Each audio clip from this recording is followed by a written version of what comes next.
Kantara cinema success ಬೆನ್ನಲ್ಲೇ ಇದೀಗ ಕರಾವಳಿಯ ದೈವಾರಾಧನೆ ಬಗ್ಗೆ ಇಡೀ ವಿಶ್ವಕ್ಕೆ ತಿಳಿದಿದ್ದು, ಇದರ ಬೆನ್ನಲ್ಲೇ ಇದೀಗ ಕರಾವಳಿಗೆ ಮಾತ್ರ ಸೀಮಿತವಾಗಿದ್ದ ದೈವಸ್ಥಾನಗಳು ಹೊರ ಜಿಲ್ಲೆಗಳಲ್ಲೂ ಪ್ರಾರಂಭವಾಗಿದೆ.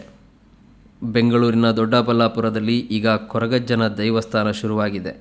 ಅಲ್ಲದೆ ಬೆಂಗಳೂರಿನಲ್ಲಿ ಪ್ರಥಮ ಬಾರಿಗೆ ಇದೇ ಭಾನುವಾರ ದೈವಕೋಲವು ನಡೆಯಲಿದೆ ಅಂತ ಆಮಂತ್ರಣ ಪತ್ರಿಕೆಯಲ್ಲಿ ತಿಳಿಸಿದೆ. ಇಲ್ಲಿ ಕೊರಗಜ್ಜನನ್ನು ಪ್ರತಿಷ್ಠಾಪಿಸಿದ ಕುಟುಂಬ ನಮಗೆ ಕೊರಗಜ್ಜ ಕನಸಲ್ಲಿ ಬಂದು ಇಲ್ಲಿ ನೆಲೆಯಾಗುತ್ತೇನೆ ಅಂತ ಹೇಳಿದ್ದು ಕಲ್ಲು ಸಿಕ್ಕಿದೆ ಅನ್ನುತ್ತಿದ್ದಾರೆ. ಆದರೆ ಇದೆಲ್ಲವೂ ದುಡ್ಡಿನ ಬಿಸ್ನೆಸ್ ಆಗಬಾರದು. ಕರಾವಳಿಯಲ್ಲಿ ದೈವಸ್ಥಾನ ಭೂತಕೋಲ ನಡೆಯೋದು, ಅದನ್ನು ಬಿಟ್ಟು ಬೇರೆ ಕಡೆ ದುಡ್ಡಿಗಾಗಿ ದೈವ ಕರಾವಳಿಯ ಭಕ್ತಿಯನ್ನು ಮಾರಾಟ ಮಾಡಲಾಗುತ್ತಿದೆ ಅಂತ ಕರಾವಳಿಯ ದೈವವನ್ನು ನಂಬುವ ಜನ ಕಿಡಿಕಾರುತ್ತಿದ್ದಾರೆ. ಹೀಗಾಗಿ ಕೊರಗಜ್ಜನನ್ನು ಪ್ರತಿಷ್ಠಾಪಿಸಿದ ಮಹಿಳೆಗೆ ಕರೆ ಮಾಡಿ ಕ್ಲಾಸ್ ತೆಗೆದುಕೊಳ್ಳುತ್ತಿದ್ದಾರೆ. ಕೇವಲ ದುಡ್ಡು ಮಾಡುವುದಕ್ಕಾಗಿ ಅಲ್ಲಲ್ಲಿ ದೈವ ಕಟ್ಟೆಗಳನ್ನು ನಿರ್ಮಿಸಿ ಗೂಗಲ್ ಪೇ, ಫೋನ್ಪೇ ಮೂಲಕ ಹಣ ಪಡೆಯುತ್ತಿದ್ದಾರೆ. ಇದರ ಮೂಲಕ ಕೊರಗಜ್ಜನ ಸಂಸ್ಕೃತಿಗೆ ಧಕ್ಕೆ ತರುತ್ತಿದ್ದಾರೆ ಎಂದು ತುಳುನಾಡು ದೈವಾರಾಧಕರು ಆಕ್ರೋಶ ವ್ಯಕ್ತಪಡಿಸಿದ್ದಾರೆ.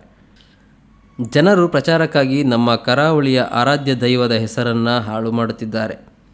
ದೈವದ ಹೆಸರನ್ನು ಬಳಸಿ ದುಡ್ಡು ಮಾಡುತ್ತಿದ್ದಾರೆ. ಇದರಿಂದ ಜನರ ನಂಬಿಕೆಗೆ ಧಕ್ಕೆ ಉಂಟಾಗುತ್ತಿದೆ ಎಂದು ತುಳುನಾಡು ದೈವಾರಾಧಕರು ಆರೋಪ ಮಾಡಿದ್ದಾರೆ.